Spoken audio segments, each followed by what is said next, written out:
Krishnamurti makes this extraordinary statement. He says, violence is like a stone thrown into a body of water, and out from this landing point of where the stone is moves a radiating circle of concentric circles. And he says the center is the me, the stone hits the water, and then violence is the consequence of this self, this me, the ego. And I mentioned a while ago that I met a person that was in a very evolved inner state, and I said to her,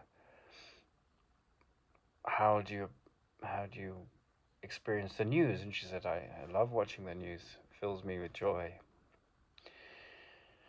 And I was teaching English in a summer camp in England last year, and there was a gentleman there who said, I don't watch the news, I try and protect my mental health. And so his two very different views of the news. And in the first version of witnessing the news, there was no one there. I mean, the person told me the story, but she didn't really have a center. Like, there was no ego there. The ego had gone away. And the person that was not watching the news to protect his mental health was very much there. And what I mean by that is that, where there's jealousy, where there's sorrow, where there's aggression, where there's envy, where there's judgment, where there's belief systems, there's always going to be a me and mine. And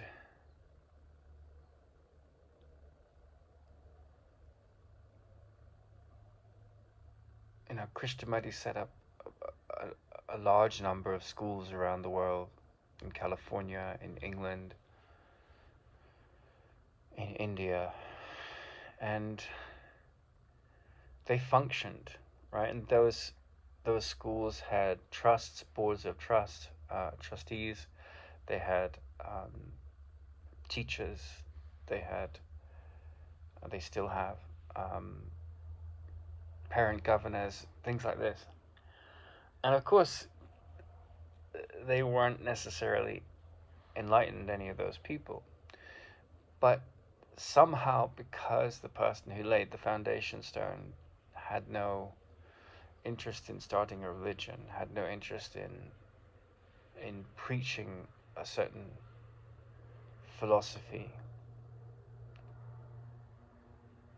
they flourished. Now, I've met people that are devotees of Krishnamurti, and when you mention the word Holy Spirit to them in the context of the Course in Miracles, which is just the same meaning as Krishnamurti used the word intelligence, they'll put you in the box of being a lunatic, being a religious fanatic. So even though that Krishnamurti came along and he spoke in a language that went beyond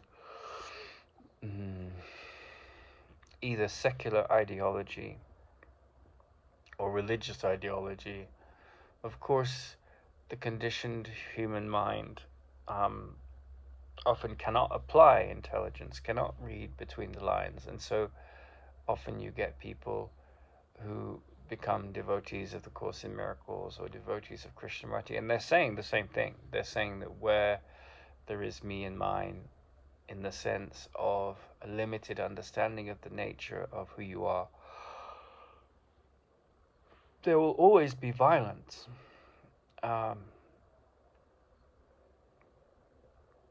My mentor once asked, he was a devoted student of the Course in Miracles and a devoted student of Krishnamurti. His name was Tara Singh.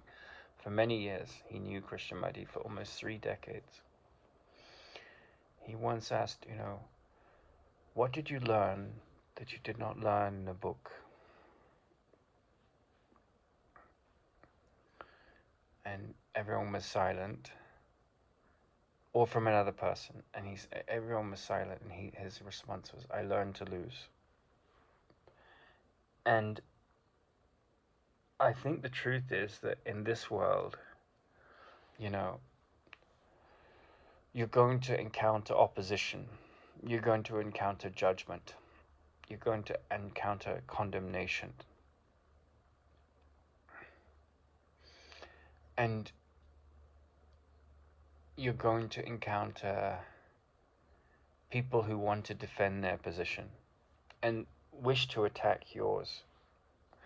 And the way of wisdom is not to cultivate a defense. And it's a very challenging statement because there's so much depth to it. Like, there's a story of how the Course in Miracles was written. And, you know, in the Course in Miracles it says,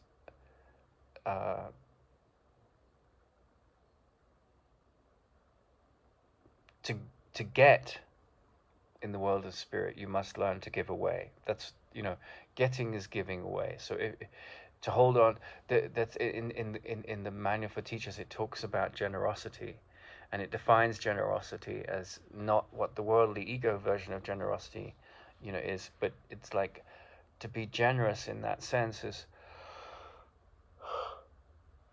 I give away in order to gain. And so, you know, when it's saying that, it has its own wisdom, it has its own movement, and then it gets given to the world of man. And of course, you know, somehow in the production of this extraordinary book, there's no copyright put on it when it gets printed. They overlook that, which is a blessing for all mankind. But then the people who are trying to bring it into the world and usher it into the world realize that you know, other people want to quote this extraordinary text, and they try and clamp down on it so that, you know, they become the police of who can say, you know, what about it, and who can print it, and who can gain money from it, and they lose. You know, there was a friend of mine was involved in that court case. It happened in America and Australia, and it cost millions of dollars to fight it because, you know, Ken Wapnick's ego was behind it, trying to protect it, and then people all worship Ken. But he, you know, he learned to lose, and he did what he thought was right. And then, you know, the court system, man-made laws, showed him that his argument was wrong in the light of the law. So the Course in Miracles won because, you know, it says give to get, and so it had done its job. Like, the describing of the contents of the course was done, and then it was to be given to the world, and people trying to control how it was given lost the battle. And so, you know, this seat of aggression is me and mine. And it's interesting because Krishnamurti said, "Do you want to know the secret of my peace? I don't mind what happened." But at the same time, he said that he recognized that in his life there was a force that protected him and that guided him in terms of what he did. And I think that the marriage of those things, it's a bit like, you know, in the Course in Miracles it says, "I need do nothing." And I always think that there's two things associated with that phrase.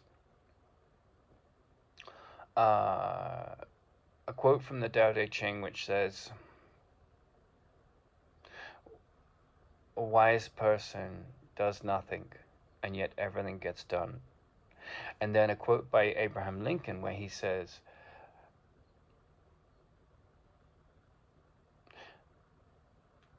"Those who wait get what those who hustle leave behind." So there's a time for action and there's a time for stillness. And I think that both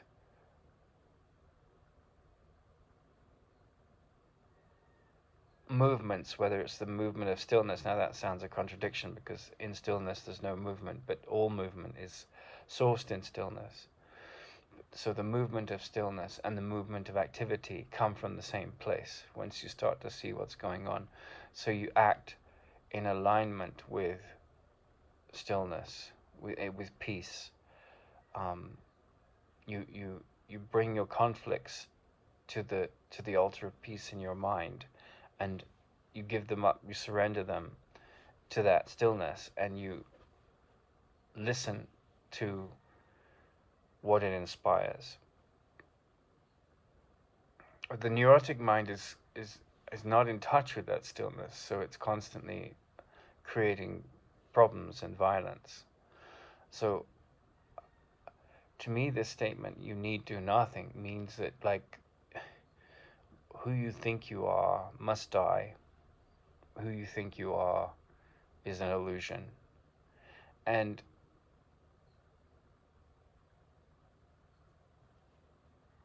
the person who enjoyed the news, she said to me, yeah, preference still functions. So, you know,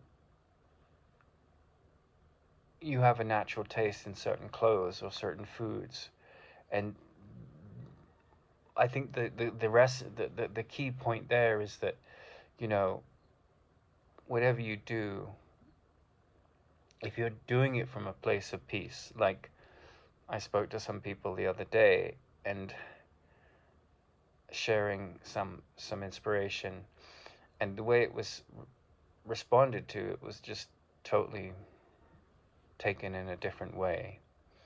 And so I still see them in a loving light, but I understand that there was a subtle judgment there, and I don't judge it back. But why chase after a malignant force, something that doesn't feed your spirit? So in that sense, I think preference has a certain wisdom, but inspiration will come to us, and we are like a kite in the wind of that inspiration, and we let it lift us and take us where it wants to go, and we trust in that process.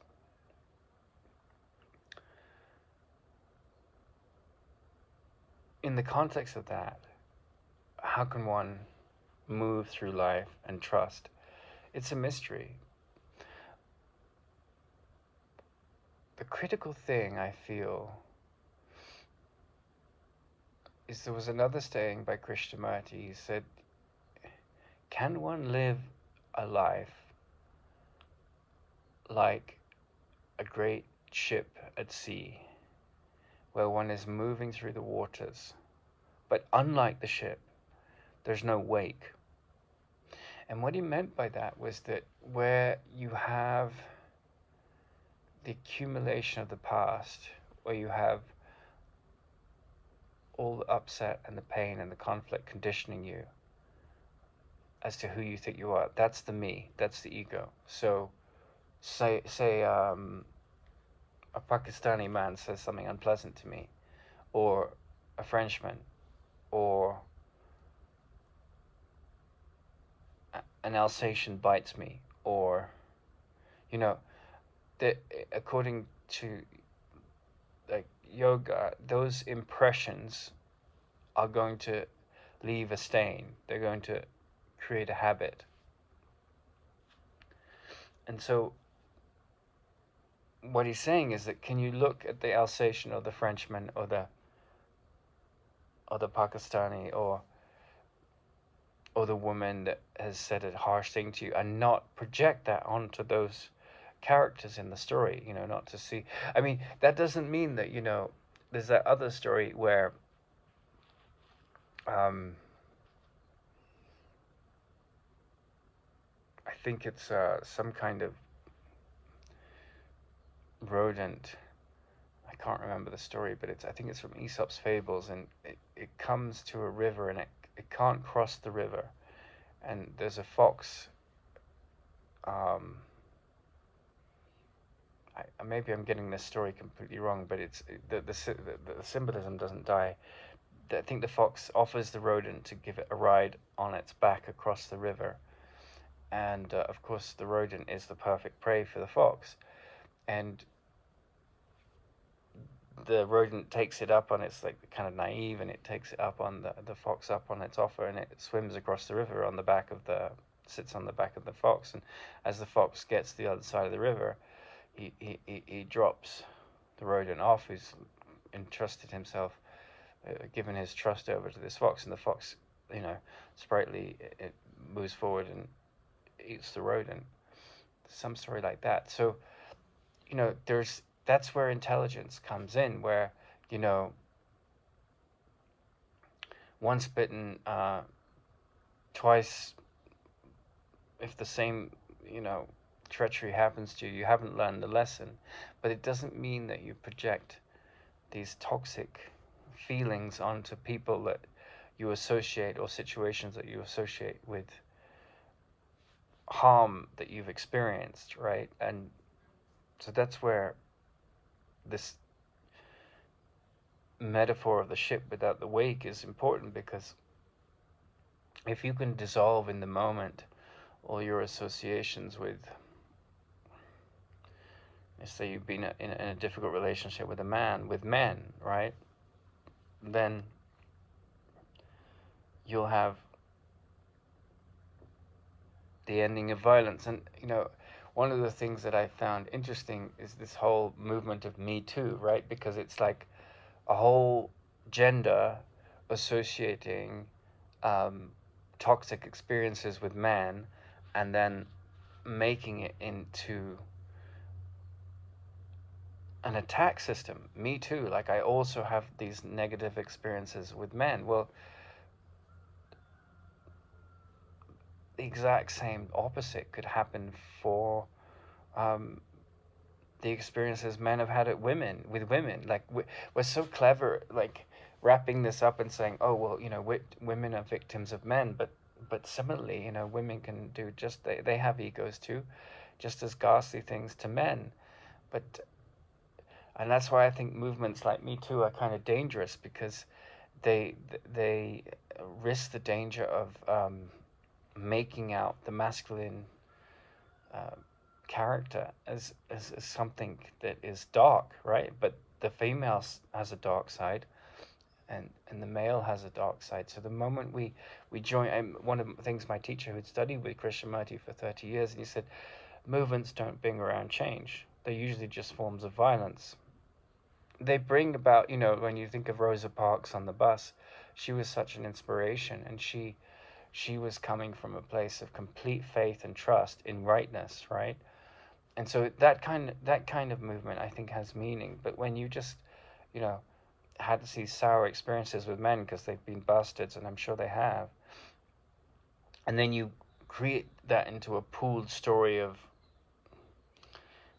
a symbol and, a pink hat, and this kind of movement that we're all victims of men, then you're like not understanding the problem of the wake. And this is one of the hardest things for psychotherapists to understand, because they can become so trapped as they hear all these victim stories day in and day out, like my friend who watched the news, in believing that we are victims of the past.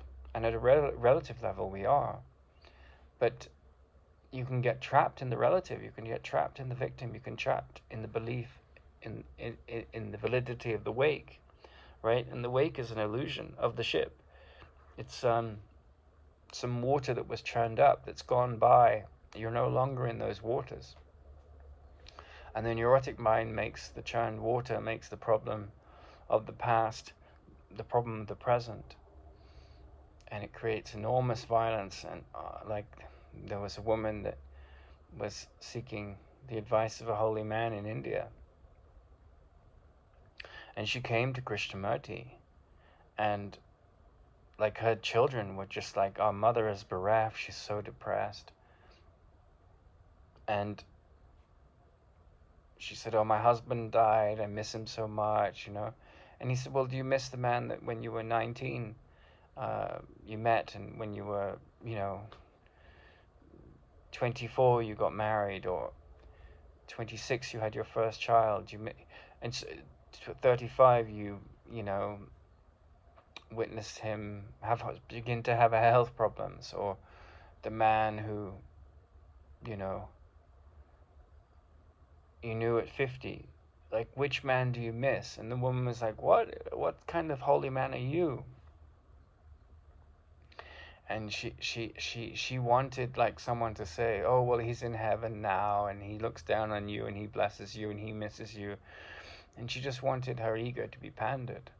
But here was this real man of wisdom, and he said, yeah, like, you're living in the past. And he wasn't trying to be cruel.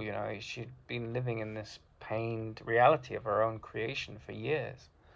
And it was a loving thing to do, to say, well, at what point will you get off the merry-go-round of self-pity in your head? You're doing this to yourself. And the whole story of Job, the story of Job is a story about the ego. You're doing this to yourself. And I think that, a lot of these the self-improvement world and the self-help world is driven by people who are doing the opposite of what education is really about, which is, to undo the illusions about yourself. So it means to pull out what's inside, not to fill up with more information and becoming this, and and that's the whole thing with the Course in Miracles. It's like really just focused on the 4th chapter of the Yoga Sutras. And the Yoga Sutras says, what is the mind? How do you cultivate it? What are the powers that come with a cultivated mind? And what's the most important thing to focus your attention on? And Ramana was like really an interesting character as a teacher of wisdom, because the 3rd chapter is what are the powers that come with a cultivated mind. They're called siddhis in yoga, and so he said, the only siddhi, the power of mind that's worth having, is the one where you eradicate the ego. Everything else is an illusion and actually a trap.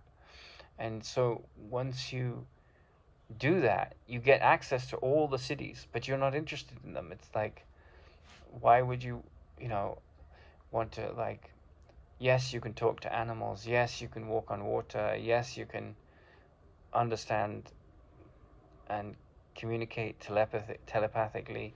All of those things happen. And I remember when I was in the course of my life, like, I'd gone to Oxford to study evolutionary biology, but at the same time I'd read a book called Amazon Beaming. And it's the story of a National Geographic photographer who goes deep into the Amazon, and he has this experience where he gets stranded, a big flood comes, and his translator doesn't get in contact with him, like when he flies into the 600 miles into the Peruvian jungle. His translator comes down with cholera, and they have to take him back, and so he's left in the jungle, and a flood comes, and not a flood, but like he gets met by the tribe, the Mayaruna, the Jaguar people, and they were living, very close to the earth and very simple lives. The minds were very quiet, and he walks into this tribe, and he speaks some Spanish. There's one guy that speaks a little Spanish, and so there's no way that he can communicate with the tribe. But the chieftain of the tribe is a shaman, and he's developed this siddhi to speak telepathically. So it's called Amazon Beaming, because this is the guy that found the source of the Amazon, and they have, like, for 6 months a back and forth telepathically. Like, he has a conversation. It's like, you're hearing me talk now. And then a big flood comes at the end of that, and he gets washed down river, and he gets picked up. He used to be a fighter pilot, trainer, and he gets picked up by one of the students that he trained as an American Air Force fighter pilot trainer during the Cold War. He'd been stationed in Peru before he became a National Geographic photographer. And he gets picked up and just hanging onto this log that happened after taking a psychedelic and being washed down river. So I had read that book, and it really impacted me because it's a true story. And then I was obviously seeking something that I couldn't find in the materialistic world of science, and lost in its theories about, all based on thought. And then I wanted to make contact with the deeper powers of the mind. And I end up in California with my teacher, who's, on a similar trajectory as me, way further ahead than I, in his 70s. And I'm sitting in meditation, like at the age of 26, in a room with him, and he speaks to me telepathically. He says, I know. It's his voice, and it comes into my head, and it's very clear, and it's just like Amazon beaming. But it wasn't, he was at a very evolved state, so he could say, I know, but he didn't need to say anything else. Because as Ramana says, he says, all those cities that the yogis want to cultivate, being in two places at once, resurrecting the body after you're dead. There's lots of cities that are mentioned in the 3rd chapter. They're all traps. They're all spiritual ego. And so, Krishnamurti and the Course in Miracles are not interested in that stuff. They're interested in the ending of the me. And the me can be like, look at me, I've got a big house. Look at me, I'm a destitute, homeless person. Look at me, I can walk on water. We can make any power or lack of power our self-important story, right? I'm a victim of the world I see. I've triumphed over the world. I'm better than you. I'm better than the world, and all of this, spiritual ego, all of those things can come in and play a role. But all of it is a disease. All of it is a form of madness.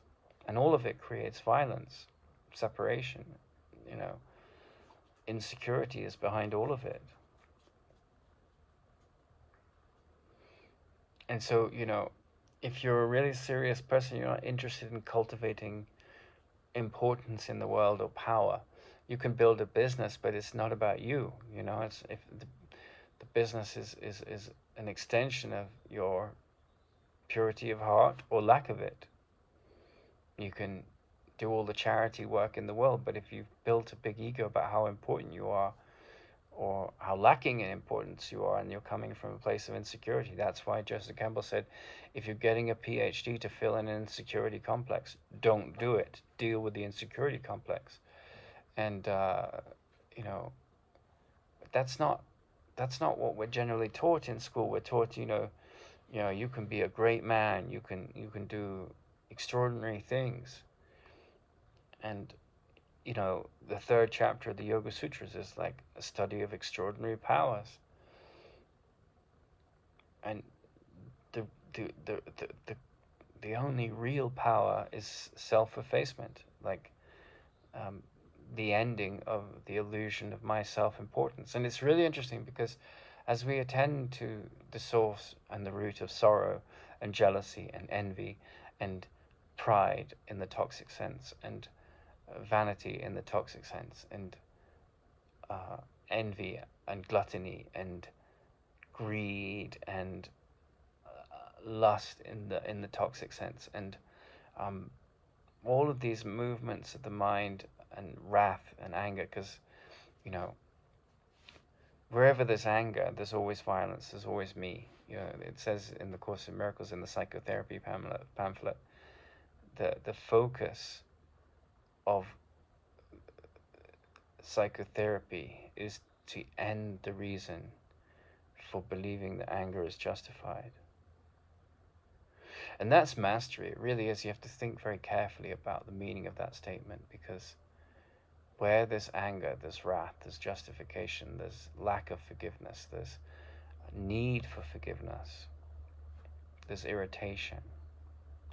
And it's really interesting because when I'm involved in a situation where my triggers come up, which we all have to deal with every day, whether it's waiting in what seems like an unfair period of time, I'm witnessing the movement of the mind, which is trying to make itself a victim. Whenever any irritation comes up, that's the ego, Now, what replaces it over time is this intelligence that says, well, there's no reason to wait anymore. This isn't helping. There must be a better way. But any movement which supports anger or justification or wrath or attack thoughts. And it's interesting because when you're trying to build a business, you have to deal with all kinds of people, and you have to have all kinds of conversations, and everyone wants to sell you something, and you want to sell something. And at the back of your mind, there's always this, well, you know, how does peace come into this transaction? You know, I was talking to someone in Pakistan yesterday, and he was offering me some help with certain things, and I was like, okay, I'm interested in that. And then he tried to give me all these other things in this big lecture about how, because the Pakistanis were in the third world, they could offer everything cheaper. And I was like, I didn't approach you to solve those problems. I thank you for that. Let's just focus on what we're discussing and see where it goes from there.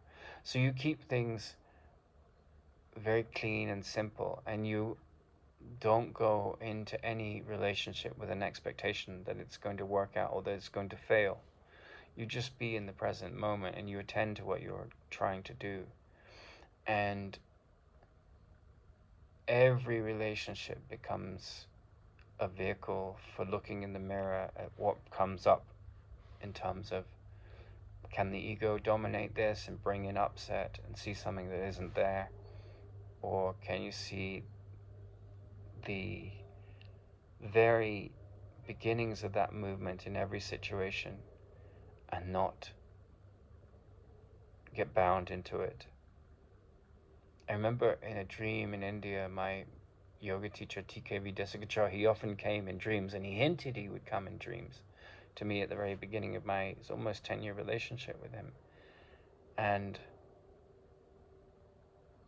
he came in the dream and he said, expectations of others will get you nowhere, but one must have an extremely high expectation of oneself.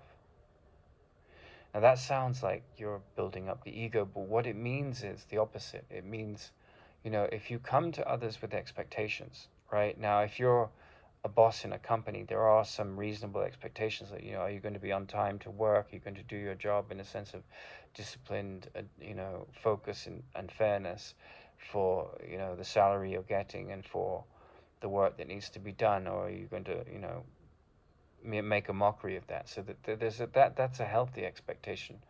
Or, but then there's the insane expectations where, I get married and I expect my wife to do all of these things, and then my ego's involved. But then, it's like you can't drink a cup of coffee from a plate. Marriage has a certain set of functions. A chair has a certain set of functions, and so there's reasonable expectations. But like, what that statement means is that, where you come from a place of neediness and insecurity and projection of insecurity onto others, to the relationship with others, then the mirror of that is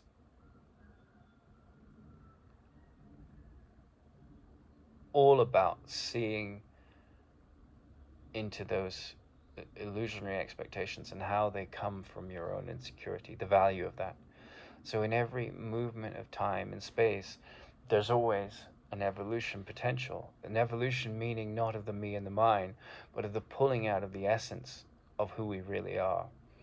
And, this acquiescence, this constant acquiescence, this is the power of forgiveness in the Course in Miracles, to say that I'm not the wake behind the ship of who my movement appears to be in the world. I am the present moment that is liberated of all these reactionary habits that come from toxic impressions. Like, my mother was bitten years ago by an Alsatian, so if she carries around this grievance and this attack thoughts towards Alsatians, it's the same as men or women that have been abused by the opposite sex, carrying around this projection onto the opposite sex. And that is what the ego triumphs at when it creates trauma. So the healing of trauma is so essential to wisdom, because otherwise you're caught in the neurotic reaction. And that's just the essence of psychotherapy. And the sort of the means to achieve this peace that is not conditioned by fear or thought or time is forgiveness, as the Course in Miracles defines it, which is saying, find a way to see beyond the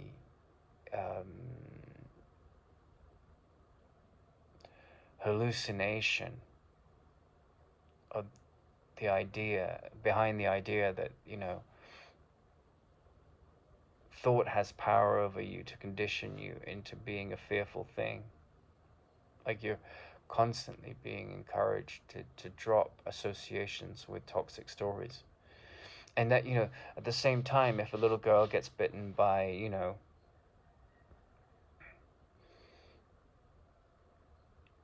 um, a lizard or a pet lizard or something, she'll learn not to put her finger in the lizard's mouth anymore or close enough. So there's a practical aspect of our conditioning. But where the conditioning is taken over by fear, and associating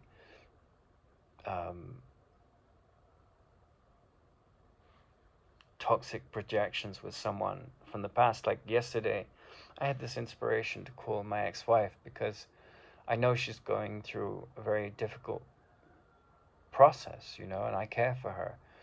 There was a lot of hurt that happened between us, but if I'm a student of the Course in Miracles, I can't let my history define my relationships. And there was an inspiration to call out and to see how she was doing, and just to, bury the past, not to be a victim of that association. I wasn't looking to fix the relationship or make it better. There was no thought in it. It was just this reach out, connect with her, because there was some healing there. And it was a perfectly pleasant conversation. Now, we both had very difficult experiences because of certain things that happened to her behavior, But if I'm interested in healing, I'm interested in ending the illusion that thought, time, the past, the wake of the ship is real. Now, that's not something necessarily that one would be inspired to do with everyone, because it's just where the mind is. There was a sense that she was open to that, and she was. Now, there's other people that are completely trapped in the ego, and their grievances dominate, and it makes no sense to reach out in that way, because, the petty mind is just in control. But I think there is this sense, Rupert Sheldrake, the biologist, he came up with the sense of morphogenetic fields. And it's this idea that consciousness rules everything. And, if you can listen to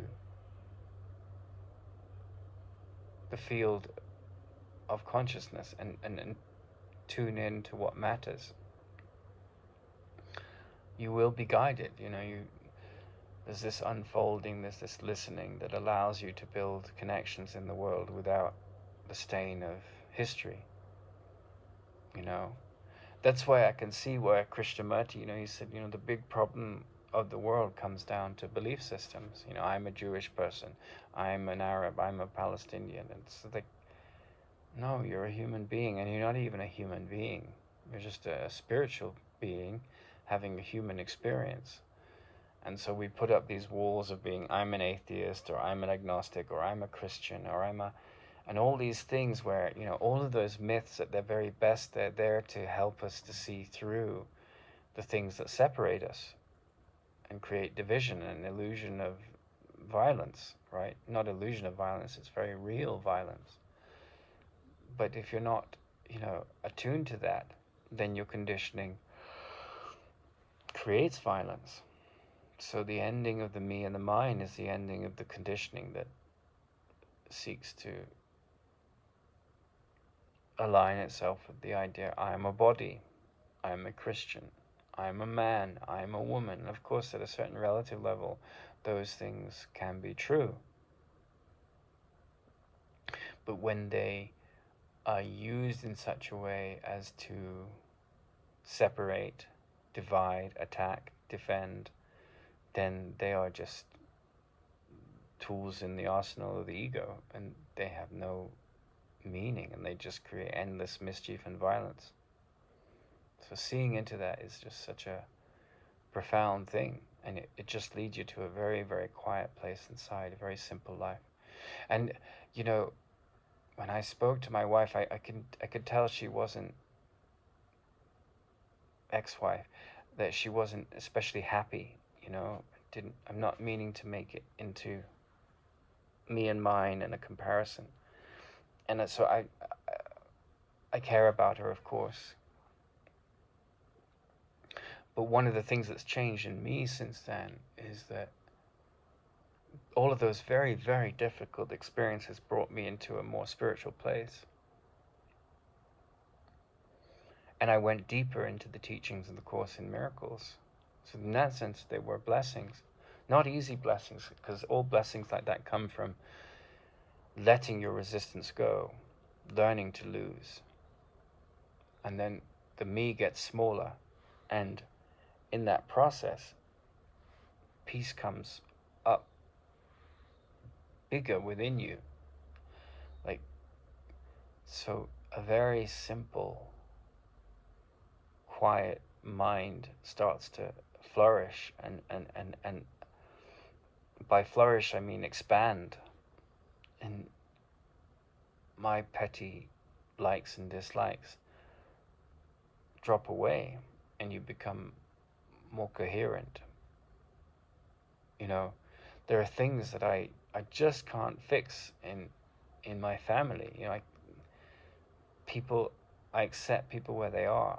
You know, and I accept that, you know, the neurotic mind isn't interested in changing. It's comfortable in its ways. Most people who aren't driven to question these things are absolutely trapped in neurosis, and there's, you know, you can just meet them and be pleasant to them, but there's, you know, they're not ready to look at the idea that you're doing this to yourself. You know, and that's a very difficult thing to look in the mirror of. And the world isn't really interested in that. You can spend countless hours in psychotherapy and nothing changes, and the psychotherapists too. Same in the religious world. You know, the people get lost in their beliefs and their rituals, and they can't see the violence of it. But in spite of all that, there is the potential to drop the conditioned mind and the attachment to becoming more and more, which is what was really interesting to study the Yoga Sutras, because, you know, I understood that there were all these powers that come from a very refined mind. But both Krishnamurti and Ramana Maharshi were saying, well, so what? You know, there's a really funny sketch by this Indian yoga teacher, and he said, yeah, you can learn to levitate, you can sit on, you know, you can take many years to master this city of levitation, or you can sit on a chair. It's really funny. So, you know, like, people put on airs and they think they're important, or they think they're unimportant, and in the sense of the ego's unimportant, not in the sense of enlightened unimportance, which is like, yeah, I'm not here. There's just this beauty and joy that's taken over me. I'm not my history, I'm not my problems. That's enlightened importance, because there's no one there to puff up, like, but importance in the sense of that's what's important, not I'm important. The eradication of the I'm important leads me to what's important, which is sanity, peace, joy, lack of judgment, freedom from the known.